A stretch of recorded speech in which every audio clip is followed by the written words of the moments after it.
Loganservices, and today I'm going to teach you how to change your Perfect Air Plus filter. First thing you want to do is turn power off to the furnace, the switch on the side, or if there is a breaker panel nearby, if there's no switch, that's probably where you want to do it from.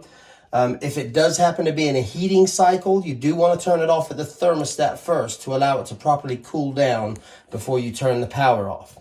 Once you've turned the power off, then it's safe to take the filter out.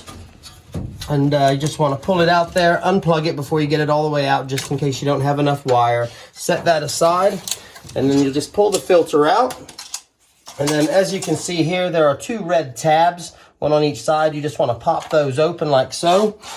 And then you can lift up the top portion of the filter. Now what you want to do is just nicely roll the filter up so that it doesn't kick out a bunch of dust on you, and stick that in a trash can off to the side. And then when you're putting your new filter insert in, if you take note, there's a sticker there in the middle of it. And then what that is that's going to be the place that you need to make sure it contacts the probe, which puts the charge into the filter.